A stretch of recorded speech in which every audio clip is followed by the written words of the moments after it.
Hey there, guys and gals, it's me, Jeffrey, and today we're going to do another Creepypasta rating. Now, I haven't done these in a while, so this one is pretty interesting, but I'm going to read it word for word. It's called Xorax. That's right, Xorax. Xorax. Xorax. So I'm going to read it word for word.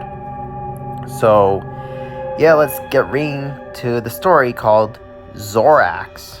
My parents were the first to fall violently ill from the sickness that we now know as Xorax.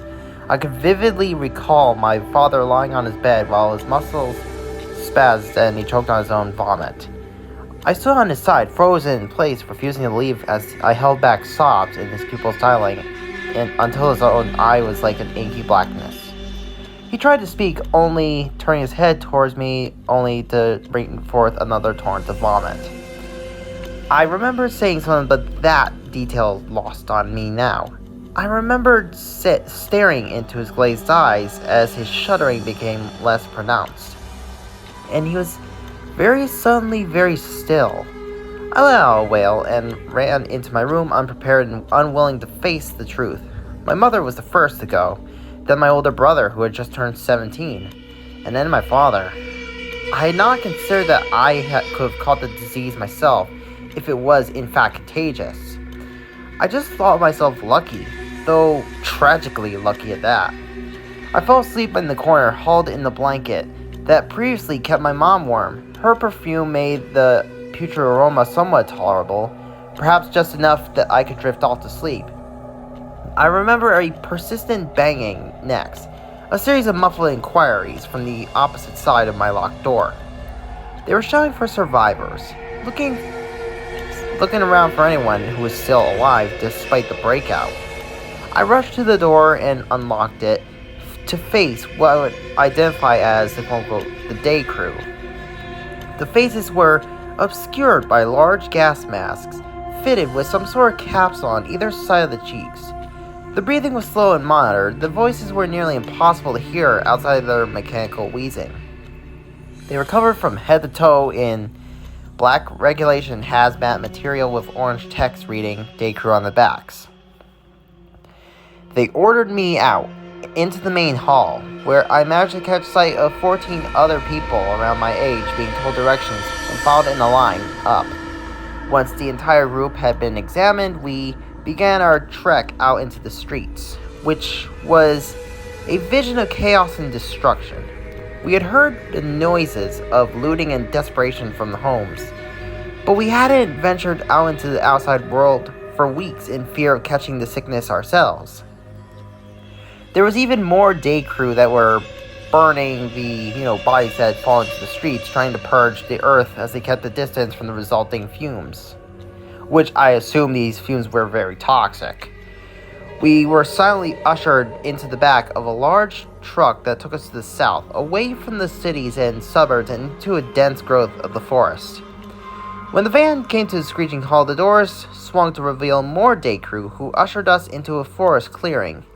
We were interrogated about our exposure to anyone with Xorax, and we felt any symptom like nausea or vertigo, though we had all witnessed our family members falling ill from it, and had tried in vain to treat them, and we were all perfectly fine in any physical sense. The day crew initially told us that they were perplexed about our immunity to the sickness, as anyone who came into contact with it was sure to fall on the ill just hours later.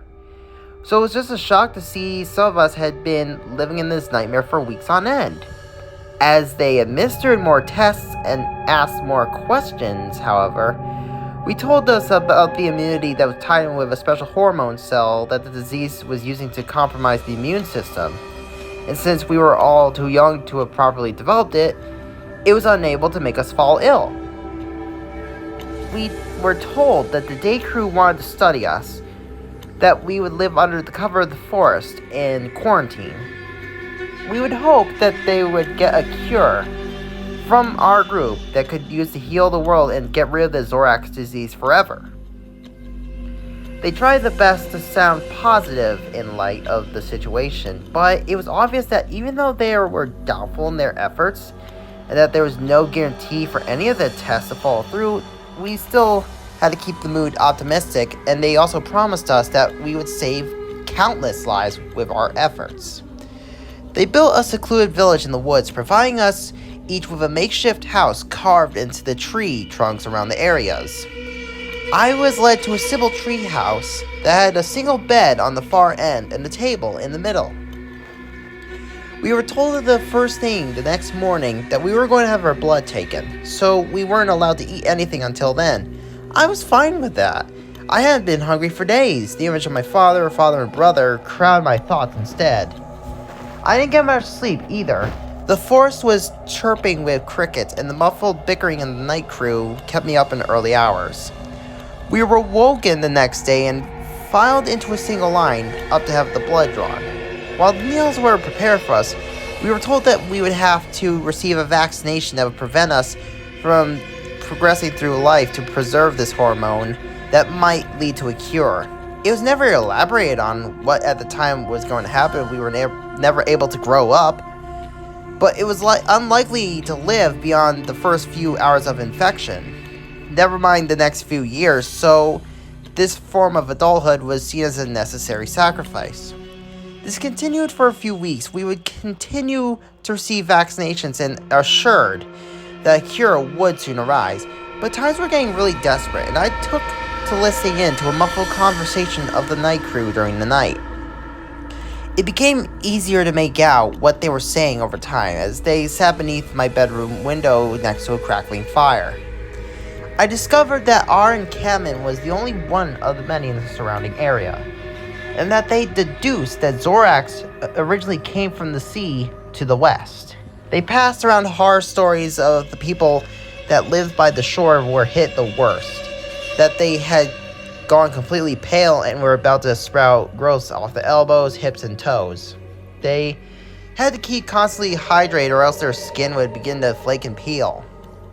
Their pupils had dilated and their eyes were completely black.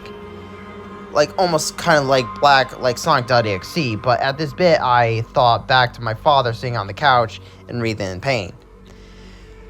There was food in the mountains, one assured another. They were gathering in droves, perhaps to keep it from spoiling. Another spoke up, revealing that they had managed to find expecting women who weren't exposed to this disease, and that they were trying to keep in the mountains to protect their young away from the sickness. This topic came back to the present situation, and then began to discuss our encampment too. Thus, our results were, while promising, weren't being worked on fast enough. There were accusations claimed and fingers pointed, as at least they sailed on keeping their mood positives. Though something would come along eventually, and that we just need some more time.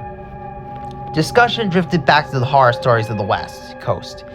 While they clearly sparked sick interest into the group as they talked about the bodies that had been found along the waters and drifted ashore, each with deep black eyes, I rolled around my bed, unable to listen to any more of these without fearing images of my own family, staring up towards the ceiling, praying that we could manage to find a cure soon, and that I didn't have to hear about the people of the West anymore.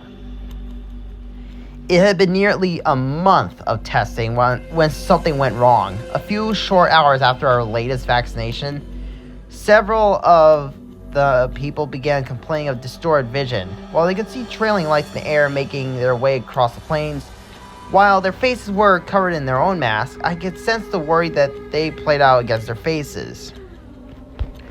We were told that they were just visual hallucinations and they would subside in a few hours. When I woke the next day and glimpsed outside too, I too could see the trailing lights drifting through the air.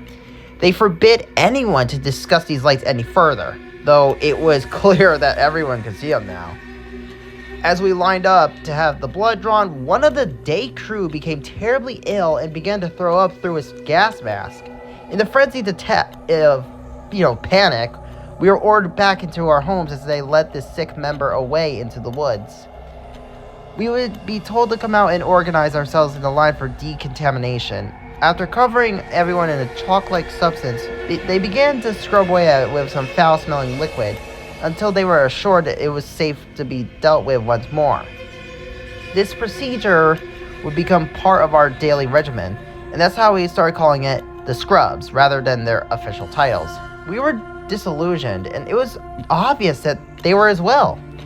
These visual hallucinations just began to worsen, even though we stopped taking these vaccinations long ago. Some of the kids would take part of befriending imaginary creatures in the air, speaking to the trails of light, and I was horrified that I would be losing my sanity as well. I didn't want to eavesdrop in the discussion over the fire that night, which had just gotten worse each week. With the trailing desperation in their voice, the night crew began to exchange info of the other areas. The food and the water had been contaminated, and the rumors began to surface that all the young had resulted in defects, which each child being well over a healthy birth weight, with their eyes far apart, and they would likely succumb to the disease and die as well. It was decided the cure that had been tested on the Xorax-ridden patients hadn't shown any signs of preventing the sickness, but rather simply just slowed the progress of the sickness so that it claimed lives in days rather than hours. While this was a bit of good news, they focused on how little that it was accomplished over such a large span of time, and how anyone with the sickness shouldn't be kept stringing along, but rather destroyed so that they wouldn't contaminate anyone else. There was a coldness in their voice. I rolled around my bed to watch the lights play across my vision, dancing across my eyes until I fell asleep. The Scrubs were gone the next day, leaving us behind as their failed experiment. The others seemed unaware of this and decided to continue befriending imaginary creatures. In a depression, I sulked off the bed, only to suffer a violent burst of spasms and shivering in the process.